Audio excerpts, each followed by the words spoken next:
ದಿನಾಂಕ 6-4-2025ರಂದು ಭಾರತೀಯ ಮಜ್ದೂರ್ ಸಂಘದಿಂದ ಇದೇ ತಿಂಗಳ 28ರಂದು ಜಿಲ್ಲಾ ಕಾರ್ಮಿಕರ ಸಮಾವೇಶ. ಶ್ರೀನಿವಾಸಪುರ ಪಟ್ಟಣದಲ್ಲಿರುವ ಕರ್ನಾಟಕ ರಾಜ್ಯ ಕಟ್ಟಡ ಹಾಗೂ ಇತರೆ ನಿರ್ಮಾಣ ಭಾರತೀಯ ಮಜ್ದೂರ್ ಸಂಘದಿಂದ ಇದೇ ತಿಂಗಳು 28ರಂದು ಕಾರ್ಮಿಕರ ಜಿಲ್ಲಾ ಸಮಾವೇಶ ಬಿಎಂಎಸ್ ಕಚೇರಿಯ ಮುಂಭಾಗ ನಡೆಯುತ್ತಿದ್ದು, ಸಮಾವೇಶಕ್ಕೆ ಪೂರ್ವಭಾವಿ ಸಭೆಯನ್ನು ಬಿಎಂಎಸ್ನ ತಾಲೂಕು ಕಚೇರಿಯಲ್ಲಿ ತಾಲೂಕು ಅಧ್ಯಕ್ಷರಾದ ಕೂಟ್ರಗೂಳಿ ಶಂಕರ್ ರೆಡ್ಡಿರವರ ಅಧ್ಯಕ್ಷತೆಯಲ್ಲಿ ಸಭೆಯನ್ನು ಹಮ್ಮಿಕೊಂಡಿದ್ದರು. ಈ ವೇಳೆ ಮಾತನಾಡಿದ ಜಿಲ್ಲಾ ಪ್ರಧಾನ ಕಾರ್ಯದರ್ಶಿ ನಾಗಭೂಷಣ್ ರವರು, ಸರ್ಕಾರ ಕಟ್ಟಡ ಕಾರ್ಮಿಕರಿಗೆ ಅನ್ಯಾಯ ಮಾಡುತ್ತಿದ್ದು, ಶೈಕ್ಷಣಿಕ ಧನ ಸಹಾಯ, 60 ವರ್ಷ ಮೇಲ್ಪಟ್ಟ ಕಟ್ಟಡ ಕಾರ್ಮಿಕರಿಗೆ ಪಿಂಚಣಿ, ಸಾಮಾಜಿಕ ಭದ್ರತಾ ಧನ ಸಹಾಯ, ಹೊಸ ಸದಸ್ಯತ್ವ ಹಾಗೂ ನವೀಕರಣಕ್ಕೆ ನೋಂದಾಯಿತ ಸಂಸ್ಥೆಗಳಲ್ಲಿ ಮಾತ್ರ ಅನುಮತಿ, ಸುಪ್ರೀಂ ಕೋರ್ಟ್ ನಿರ್ದೇಶನದಂತೆ ಕಾರ್ಮಿಕರ ಹಣ ಕಾರ್ಮಿಕರಿಗೆ ಮಾತ್ರ ನೀಡಬೇಕು ಹಾಗೂ ಮಂಡಳಿ ವಿತರಿಸುವ 19 ಯೋಜನೆಗಳನ್ನು ಕಡಿತಗೊಳಿಸದಂತೆ ಸರ್ಕಾರ ಗಮನ ವಹಿಸಿ ವಿವಿಧ ಬೇಡಿಕೆಗಳನ್ನು ಈಡೇರಿಸಲು ಈ ಸಮಾವೇಶದಲ್ಲಿ ಚರ್ಚೆ ಮಾಡಲಾಗುವುದು. ಈ ಕಾರ್ಯಕ್ರಮಕ್ಕೆ ಪ್ರತಿಯೊಬ್ಬ ಕಾರ್ಮಿಕ, ವಿವಿಧ ವಲಯಗಳಲ್ಲಿ ಕೆಲಸ ಮಾಡುವ ಕಾರ್ಮಿಕರು ಬಂದು ಯಶಸ್ವಿಗೊಳಿಸಬೇಕಾಗಿ ವಿನಂತಿ ಮಾಡಿದರು. ಈ ಸಮಯದಲ್ಲಿ ಬಿಎಂಎಸ್ ತಾಲೂಕು ಕಾರ್ಯದರ್ಶಿ ಲಕ್ಷ್ಮಿ, ಮಲ್ಲೇಶಮ್ಮ ತುಮ್ಮಲವಾರಪಲ್ಲಿ, ಗೋವಿಂದಪ್ಪ, ರಾಮರೆಡ್ಡಿ ತಿಮ್ಮನಪಲ್ಲಿ, ದಳಸನೂರು ನಾಗರತ್ನಮ್ಮ, ಮಲ್ಲಗಾನಹಳ್ಳಿ ಮಂಜುಳಮ್ಮ, ದೇವಲಪಲ್ಲಿ ಸರಿತಾ, ರೋಜರ್ಪಲ್ಲಿ ರೇಣುಕಾ, ತಿಮ್ಮಸಂದ್ರ ಅಮರಾವತಿ, ಮಾದೇವಿ, ಪಾಪಣ್ಣ ಕೊಳತೂರು, ನಾರಾಯಣಪುರ ಗೋವಿಂದಪ್ಪ ಇನ್ನು ಮುಂತಾದ ಕಾರ್ಮಿಕರು ಹಾಜರಿದ್ದರು. ವರದಿ ವೆಂಕಟ್, ಎನ್ಕೆಎಸ್ ಟಿವಿ4 ಕೋಲಾರ.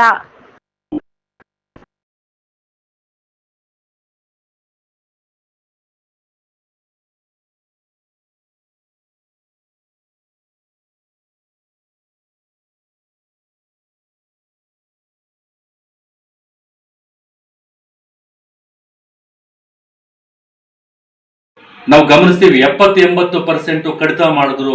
5,000 6,000 ರೂಪಾಯಿ ಕೊಡ್ತಾ ಇರುವಂತ ಸ್ಕಾಲರ್ಶಿಪ್ಗೆ ಕೇವಲ 1,150 1,200 ರೂಪಾಯಿ ಕೊಡ್ತಾ ಇದ್ರು. ಅದು ಈ ತರ ಇದು ಕಾರ್ಮಿಕರಿಗೆ ಮಾಡ್ತಾ ಇರುವಂತ ಒಂದು ಅನ್ಯಾಯ ಆಗಿದೆ. ಮತ್ತೆ ಇನ್ನೊಂದು ಅದರ ಬದಲಿಗೆ ಏನ್ ಮಾಡ್ತಾ ಇದ್ದಾರೆ, ಜನಪ್ರಿಯ ಯೋಜನೆಗಳು ಅಂತ ಹೇಳ್ಬಿಟ್ಟು ತರ್ಲಿಕ್ಕೆ ಹೋಗ್ತಾ ಇದ್ದಾರೆ. ಏನು ಟೂಲ್ ಕಿಟ್ ವಿತರಣೆ ಮಾಡೋದು, ಬೇರೆ ಬೇರೆ ಕಿಟ್ಗಳು ಕೊಡ್ತಾ ಇರೋದು. ಇತ್ತೀಚೆಗೆ ನಾನು ಯಾವುದೋ ಒಂದು ಇದರಲ್ಲಿ ನೋಡಿದೆ, ಏನು ಈ ಆಯುರ್ವೇದಿಕ್ ಟೂಲ್ ಕಿಟ್ ಅಂತೇಳಿ ಇದು ಕೊಡ್ತಾ ಇದ್ದಾರೆ, ಆಯುರ್ವೇದಿಕ್ ಕಿಟ್ಸ್ ಅಂತೇಳಿ ಕೊಡ್ತಾ ಇದ್ದಾರೆ. ಅದು ಮಾರ್ಕೆಟಲ್ಲಿ ನಾವು ತಗೊಳ್ಳಕ್ಕೆ ಹೋದ್ರೆ ಬರೀ 600 ರೂಪಾಯಿ ಆಗುತ್ತೆ. ಆದರೆ ಕಾರ್ಮಿಕ ಮಂಡಳಿ ಟೆಂಡರ್ ಕೊಟ್ಟಿರುವಂಥದ್ದು ಒಂದು ಆಯುರ್ವೇದಿಕ್ ಕಿಟ್ಗೆ 2,600 ರೂಪಾಯಿ ಅಂತೇಳಿ ನಿನ್ನೆ ಯಾವುದೋ ಒಂದು ವಿಡಿಯೋದಲ್ಲಿ ನಾನು ನೋಡಿದೆ. ಇದು ಏನು ಅಂತಂದ್ರೆ ದುಂದು ವೆಚ್ಚ ಮಾಡೋದಲ್ಲದೆ ಹೆಚ್ಚು ಭ್ರಷ್ಟಾಚಾರ ಮಾಡಲಿಕ್ಕೆ ಇವತ್ತು ಮಂಡಳಿ ಹೋಗ್ತಾ ಇದೆ. ಈ ವಿಚಾರದಲ್ಲಿ ನಾವು ಆಲ್ರೆಡಿ ಕೋರ್ಟ್ ಮೊರೆ ಹೋಗ್ತೀವಿ. ಇದನ್ನ ಕೂಡಲೇ ಸ್ಥಗಿತ ಮಾಡಬೇಕು. 19 ರೀತಿಯ ಸೌಲಭ್ಯಗಳು ಏನಿದಾವೆ ಅದೇನು ಕೊಡ್ತಾ ಇದೆ ಅದು ಯಾವುದೇ ಕಾರಣಕ್ಕೂ ಕಡಿತ ಮಾಡದೆ ಅದು ಮುಂದುವರಿಸಬೇಕು ಅಂತ ಹೇಳ್ಬಿಟ್ಟು ನಾವು ಇವತ್ತು ಈ ರೀತಿಯಲ್ಲಿ ನಾವು ಈ ಒಂದು ಮಾಧ್ಯಮದ ಮೂಲಕ ನಾವು ವಿನಂತಿಸ್ಕೊಳ್ತಾ ಇದ್ದೀವಿ. ಮತ್ತೆ ಇತ್ತೀಚೆಗೆ ಕೆಲವು ಕಡೆ ಶ್ರಮಿಕ ಸಂಜೀವಿನಿ ಅನ್ನುವಂಥ ಆರೋಗ್ಯ ಸ್ಕೀಮಲ್ಲಿ ಹಳ್ಳಿಗಳಿಗೆ ಹೋಗಿ ಇವತ್ತು ಏನೋ ರಕ್ತ ಪರೀಕ್ಷೆ ಎಲ್ಲಾನು ಮಾಡ್ತಾ ಇದ್ದಾರೆ. ಇದು ಬೇಕಾಗಿತ್ತಾ? ಇದು ನೆಸೆಸಿಟಿ ಇತ್ತಾ? ಯಾಕೆಂತಂದ್ರೆ ಕಾರ್ಮಿಕರಿಗೆ ಸಮಸ್ಯೆ ಬಂದಾಗ ಹತ್ತಿರದಲ್ಲಿ ಸರ್ಕಾರಿ ಆಸ್ಪತ್ರೆಗಳಿದ್ದಾವೆ, ಅಲ್ಲಿ ವೈದ್ಯಕೀಯ ಪರೀಕ್ಷೆ ಮಾಡ್ತಾರೆ, ಬೇಕಾದ್ರೆ ಸೂಕ್ತ ಔಷಧಿಗಳನ್ನ ಉಚಿತವಾಗಿ ಕೊಡ್ತಾರೆ. ಆದರೆ ಯಾವುದೋ ಖಾಸಗಿ ಕಂಪನಿಗೆ ಇವತ್ತು ಗುತ್ತಿಗೆ ಆಧಾರದಲ್ಲಿ ಕೊಟ್ಟು ಯಾರೋ ಹೇಳ್ತಾ ಇದ್ರು ಏನು 1,500 ರೂಪಾಯಿ 1,700 ರೂಪಾಯಿ ಏನೋ ಬಿಲ್ ಮಾಡ್ತಾರಂತೆ ಅಂತೇಳಿ. ಅದು ಕರೆಕ್ಟಾಗಿ ನಮ್ಗೆ ಇನ್ನೂ ಅದ್ರ ಬಗ್ಗೆ ಮಾಹಿತಿ ಇಲ್ಲ. ಇದನ್ನ ಕೂಡಲೇ ಇದನ್ನ ನಿಲ್ಲಿಸಬೇಕು. ಅದರ ಬದಲಿಗೆ ಇಂತಿಷ್ಟು ದುಡ್ಡು ಅಂತ ಹೇಳ್ಬಿಟ್ಟು ಕಟ್ಟಡ ಕಾರ್ಮಿಕರಿಗೆ ಅಕೌಂಟ್ಗಳಿಗೆ ಹಾಕ್ಬಿಡ್ಲಿ, ಅದ್ರಲ್ಲಿ ಬೇಕಾಗಿರುವಂಥ ಪೌಷ್ಟಿಕ ಆಹಾರವನ್ನು ಅವರು ತಗೊಳ್ತಾರೆ ಅಂತ ಹೇಳ್ಬಿಟ್ಟು ನಾವು ಈ ಒಂದು ಮಾಧ್ಯಮ ಮೂಲಕ ನಾವು ವಿನಂತಿಸ್ತಾ ಇದ್ದೀವಿ. ಮತ್ತು ಇನ್ನೊಂದೇನು ಅಂತಂದರೆ, ಇಲ್ಲಿ ಮಂಡಳಿಯಲ್ಲಿ ಕೆಲಸ ಮಾಡುವಂಥ ಗುತ್ತಿಗೆ ಕೆಲಸ ಮಾಡುವಂಥ ಡಿಒಗಳಾಗಿರ್ಬೋದು ಅಥವಾ ಅಧೀನ ಗುಮಾಸ್ತಗಳಾಗಿರ್ಬೋದು, ಅವ್ರಿಗೆ ಸೂಕ್ತ ಸಮಯಕ್ಕೆ ಪೇಮೆಂಟ್ ಕೊಡ್ಲಿಕ್ಕೆ ಹೋಗ್ತಾ ಇಲ್ಲ. ಅದರ ಬದಲಿಗೆ ಕಟ್ಟಡ ಕಾರ್ಮಿಕರಿಗೆ ನಾವು ಆರೋಗ್ಯ ವಿಚಾರದಲ್ಲಿ ನಾವು ಹೆಚ್ಚಿನ ಕಾಳಜಿ ವಹಿಸ್ತೀವಿ ಅಂತೇಳಿ ಹೋಗ್ತಾ ಇದ್ದಾರೆ. ಯಾವುದೇ ಕಾರ್ಮಿಕ ಕಲ್ಯಾಣ ಮಂಡಳಿಯಿಂದ ಈ ಥರ ಯಾವುದೂ ಆಗಬಾರ್ದು. ಅದೇನಾದರೂ ಆದರೆ ಕಾರ್ಮಿಕರಿಗೆ ಮಾಡ್ತಾ ಇರೋಂಥ ಭಾಳ ದೊಡ್ಡ ಅನ್ಯಾಯಗಳಾಗ್ತದೆ ಅಂತ ಹೇಳ್ಬಿಟ್ಟು ಇದೇ ತಿಂಗಳು ಏಪ್ರಿಲ್ 28ನೇ ತಾರೀಕು ಕೋಲಾರ ಜಿಲ್ಲಾ ಸಮಾವೇಶವನ್ನು ನಾವು ಇಲ್ಲಿ ಶ್ರೀನಿವಾಸಪುರದಲ್ಲಿ ಮಾಡ್ತಾ ಇದ್ದೀವಿ. ಈ ಒಂದು ಕಾರ್ಯಕ್ರಮಕ್ಕೆ ಸಮಸ್ತ ಎಲ್ಲ ಜಿಲ್ಲೆಯ ಕಾರ್ಮಿಕರು ಮತ್ತು ಭಾರತೀಯ ಮಜ್ದೂರ್ ಸಂಘದ ಅಡಿಯಲ್ಲಿರುವಂಥ ಎಲ್ಲ ದುಡಿಯುವ ವರ್ಗದ ಜನರು ಈ ಒಂದು ಕಾರ್ಯಕ್ರಮಕ್ಕೆ ಹೆಚ್ಚಿನ ಸಂಖ್ಯೆಯಲ್ಲಿ ಬರಬೇಕು ಅಂತ ಹೇಳ್ಬಿಟ್ಟು ನಾವು ಈ ಒಂದು ಮಾಧ್ಯಮದ ಮುಖಾಂತರ ನಾವು ವಿನಂತಿಸ್ಕೊಳ್ತಾ ಇದ್ದೀವಿ. ಸ್ನೇಹಿತರೆ, ನನ್ನ ಹೆಸರು ನಾಗಭೂಷಣ್ ಅಂತೇಳಿ, ಕರ್ನಾಟಕ ರಾಜ್ಯ ಕಟ್ಟಡ ನಿರ್ಮಾಣ ಮತ್ತು ಕಾಮಗಾರಿ ಮಜ್ದೂರ್ ಸಂಘದ ಕೋಲಾರ ಡಿಸ್ಟ್ರಿಕ್ಟ್ ಸೆಕ್ರೆಟರಿ ಮತ್ತು ರಾಜ್ಯ ಸಮಿತಿ ಸದಸ್ಯರು. ಸ್ನೇಹಿತರೆ, ಇವತ್ತು ಕೋಲಾರ ಜಿಲ್ಲೆ ಕಟ್ಟಡ ಕಾರ್ಮಿಕರ ಸಮಾವೇಶ 4ನೇ ಸಮಾವೇಶ ಮಾಡಬೇಕು ಅಂತ ಹೇಳ್ಬಿಟ್ಟು ಎಲ್ಲಾನು ತಾಲೂಕು ಸಮಿತಿಯಲ್ಲಿ ಇವತ್ತು ತೀರ್ಮಾನಗಳಾಗಿದ್ದಾವೆ. ಅದು ಸಾಕಷ್ಟು ಕಾರ್ಮಿಕರಿಗೆ ಇವತ್ತು ಸಮಸ್ಯೆಗಳಲ್ಲಿ ಕೆಲಸ ಮಾಡಿ ಸಮಸ್ಯೆಗಳಲ್ಲಿ ಬದುಕುವಂಥ ಪರಿಸ್ಥಿತಿಯನ್ನು ನಾವು ನೋಡ್ತಾ ಇದ್ದೀವಿ. ಅದರಲ್ಲಿ ವಿಶೇಷವಾಗಿ ಕಟ್ಟಡ ಕಾರ್ಮಿಕ ಮಂಡಳಿಯಿಂದ ಕಳೆದ 3-4 ವರ್ಷಗಳಿಂದನೂ ಸ್ಕಾಲರ್ಶಿಪ್ಪನ್ನು ಸಂಪೂರ್ಣವಾಗಿ ಇವತ್ತು ಸ್ಥಗಿತ ಮಾಡಲಾಗಿದೆ. 2021ರಿಂದನೂ ಸರಿಯಾಗಿ ಸಮರ್ಪಕವಾಗಿ ಕಾಲಕಾಲಕ್ಕೆ ವರ್ಷ ಕೊಡ್ತಾ ಇಲ್ಲ. ಅದು ಕಾರ್ಮಿಕರಿಗೆ ತುಂಬ ಅನ್ಯಾಯ ಆಗ್ತಾ ಇದೆ ಇವತ್ತು. ಮತ್ತು ಎರಡನೇದು, 60 ವರ್ಷ ಮೇಲ್ಪಟ್ಟವ್ರಿಗೆ ಇವತ್ತು ಪೆನ್ಷನ್ದು ಭಾಳ ಸಮಸ್ಯೆ ಆಗಿದೆ. 60 ವರ್ಷ ಮೇಲ್ಪಟ್ಟು ಆಮೇಲೆ 3 ವರ್ಷ ರಿನ್ಯೂವಲ್ ನವೀಕರಣ ಆಗಿರುವಂಥದ್ದು 6 ತಿಂಗಳಲ್ಲಿ ಅರ್ಜಿಗಳು ಹಾಕ್ಕೊಳ್ಳೋದು ಮಾತ್ರ ಇವತ್ತು ಆಗ್ತಾ ಇದೆ. ಕೆಲವರು 62 ವರ್ಷ, 65 ವರ್ಷ, 70 ವರ್ಷ ಆಗಿದೆ, ಅವ್ರಿಗೂ ತಗೊಳ್ತಾ ಇಲ್ಲ. ಇದು ಕಾರ್ಮಿಕ ಮಂಡಳಿ ನಮ್ಮ ಕಾರ್ಮಿಕರಿಗೆ ಮಾಡ್ತಾ ಇರುವಂಥ ಅನ್ಯಾಯ ಆಗ್ತಾ ಇದೆ. ಇದನ್ನ ಸರಿಪಡಿಸ್ಬೇಕು. 60 ವರ್ಷ ಮೇಲ್ಪಟ್ಟ ಎಲ್ರಿಗೂ ಕೂಡ ಪೆನ್ಷನ್ ಹಾಕ್ಲಿಕ್ಕೆ ಇವತ್ತು ಅವಕಾಶ ಕೊಡಬೇಕು ಅಂತ ಹೇಳ್ಬಿಟ್ಟು ಈ ಒಂದು ಸಮಾವೇಶದಲ್ಲಿ ನಾವು ಚರ್ಚೆ ಮಾಡ್ತಾ ಇದ್ದೀವಿ. ಮತ್ತು ನಾವು ಮೊದಲಿಂದನೂ ಹೇಳ್ತಾ ಇದ್ದೀವಿ, ಮಂಡಳಿಯಿಂದ ಬರುವಂಥ ಸಾಮಾಜಿಕ ಭದ್ರತಾ ಇದು ಏನಿದೆ ಏನು ಕೊಡ್ತಾ ಇದ್ದಾರೆ ಇವತ್ತು, ಮದುವೆಗಳದ್ದಾಗಿರ್ಬೋದು, ಮತ್ತು ಹೆರಿಗೆದಾಗ್ಬೋದು, ಮತ್ತು ಆಕ್ಸಿಡೆಂಟಲ್ ಬೆನಿಫಿಟ್ ಆಗ್ಬೋದು.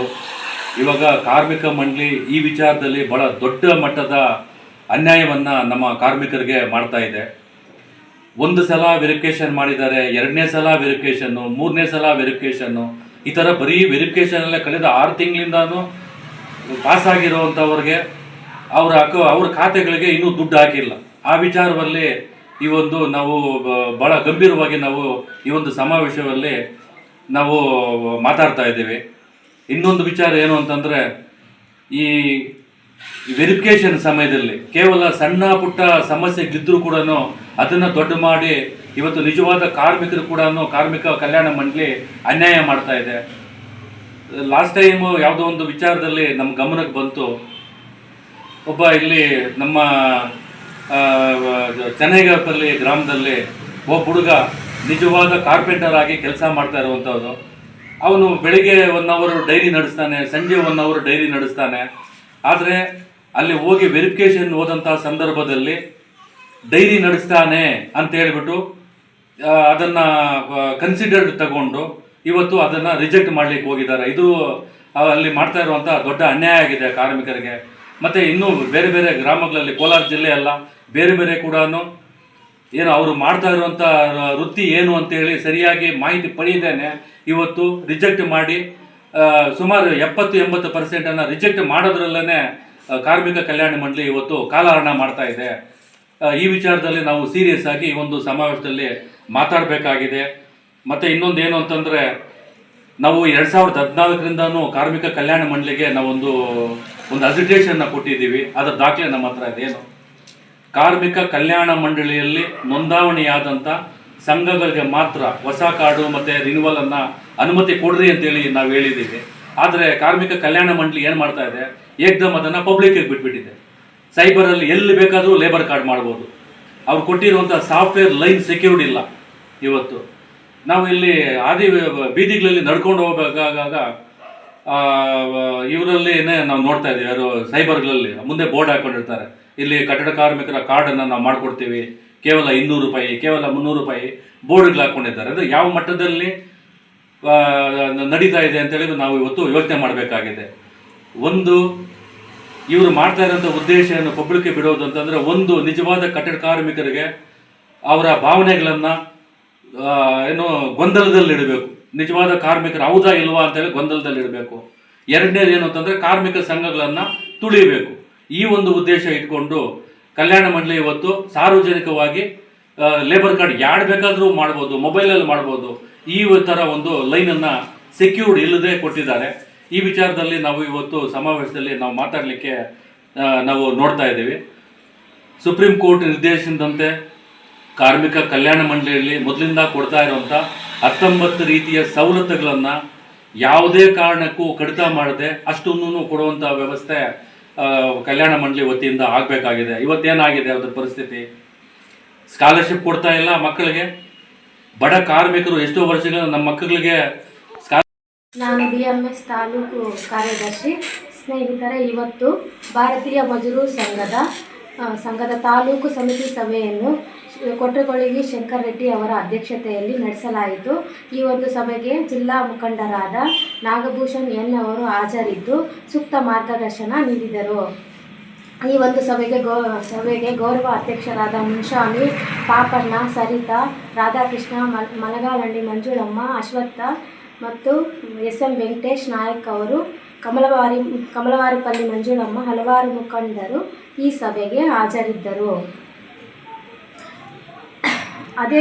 ಇದೇ ಏಪ್ರಿಲ್ 28ರಂದು ಕಟ್ಟಡ ಕಾರ್ಮಿಕರ ನಾಲ್ಕನೆಯ ಜಿಲ್ಲಾ ಕಾರ್ಮಿಕರ ಸಮಾವೇಶ ಶ್ರೀನಿವಾಸಪುರದಲ್ಲಿ ನಡೆಸಲು ತೀರ್ಮಾನ ಮಾಡಲಾಗಿದ್ದು, ಈ ಒಂದು 28ರ ಕಾರ್ಯಕ್ರಮಕ್ಕೆ ಎಲ್ಲ ಸಮಸ್ತ ಕಾರ್ಮಿಕರು, BMSನ ಇತರೆ ಅಂಗಸಂಸ್ಥೆಗಳಾದ ಎಲ್ಲ ಮುಖಂಡರು ಹಾಗೂ ಎಲ್ಲ ದುಡಿಯುವ ವರ್ಗದವರು ಕಾರ್ಮಿಕರು ಬರಬೇಕೆಂದು ನಾನು ಈ ಮೂಲಕ ತಮ್ಮಲ್ಲಿ ವಿನಂತಿಸಿಕೊಳ್ಳುತ್ತೇನೆ.